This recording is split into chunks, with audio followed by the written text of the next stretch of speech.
Hello everyone, Canva tutorial in Bengali video সিরিজে তোমাদের সবাই স্বাগত। আজকের 11 নম্বর ভিডিও।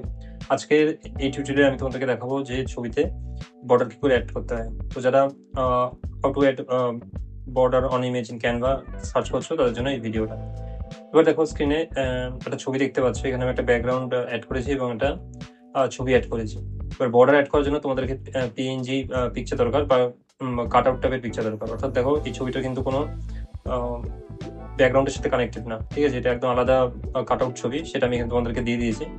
এবার এখানটা যে দেখতে পাচ্ছ ছবিটা, এটার পাশে আমি একটা বর্ডার অ্যাড করবো। তো এর জন্য কি করতে হবে, ছবিটাতে তোমাদেরকে সিলেক্ট করতে হবে। করার পর তোমাদের লেফট সাইডে যে এডিট অপশন, সেখানে ক্লিক করতে হবে, ঠিক আছে? করার পর শ্যাডোসে চলে আসবে। এবার তো এখানে কিছু অপশন দেখাচ্ছে, তার মধ্যে আউটলাইনটাকে ক্লিক করতে হবে। এখানে ক্লিক করার সাথে সাথে দেখো এখানে পাশে কিন্তু যে বর্ডার সেটা কিন্তু এসে গেছে, ঠিক আছে? এবারে এই বর্ডারটাকে ধরো কালারটাকে চেঞ্জ করতে চাও, এবার শ্যাডোসে আবার চলে আসো। যেহেতু এখানটাতে আমরা আউটলাইনকে চুজ করেছি, কালারটা আমাদের ব্ল্যাক আছে। এবার এটাকে চেঞ্জ করে চলো অন্য কিছু করে দিই, ইয়েলো করে দিলাম। দেখো এখানে কালার কিন্তু চেঞ্জ হয়ে গেছে ইয়েলোতে, ঠিক আছে? এবার ইয়েলো কালারটা আছে, এবার সাইজটাকে মনে করি একটু কমাতে বা বাড়াতে চাই। যদি বাড়াও তাহলে এটা আরো বাড়বে, আর যদি কমাও এটা কমবে। তো আমি এখানে এটাকে 20 রাখছি, ঠিক আছে? এখানে 20 রাখলাম। দেখো এখানে কিন্তু বর্ডার চলে এসেছে। আর ইন্টেন্সিটি যদি কমাতে চাও বা বাড়াতে চাও সেটা করতে পারো। কমালে এটা কমে যাবে, ঠিক আছে?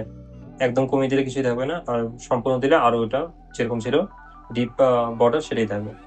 তোমরা যে কোনো ছবি বা অন্যান্য এলিমেন্টস আছে সেগুলোতে কিন্তু এই বর্ডারটা তোমরা অ্যাড করতে পারো। আর যদি কালার চেঞ্জ করতে হয় সেখান থেকে তোমাদের এই এডিটে চলে আসতে হবে, দেন সেটাতে গিয়ে আবার এই কালারটাকে চেঞ্জ করে নিতে হবে, ঠিক আছে? তো আশা করি ভিডিওটি তোমাদের ভালো লেগেছে। ভিডিওটি ভালো লাগলে অবশ্যই লাইক করবে এবং শেয়ার করবে। আর এরকম আরও টিউটোরিয়াল পাওয়ার জন্য আমার চ্যানেল সিএলজি বাংলা চ্যানেলটাকে সাবস্ক্রাইব করবে। আর সমস্ত ভিডিও পাওয়ার জন্য চ্যানেলটা রেগুলার ভিজিট করবে। ভিডিওটি দেখার জন্য ধন্যবাদ। দেখা হচ্ছে তোমাদের সাথে পরবর্তী ভিডিওতে।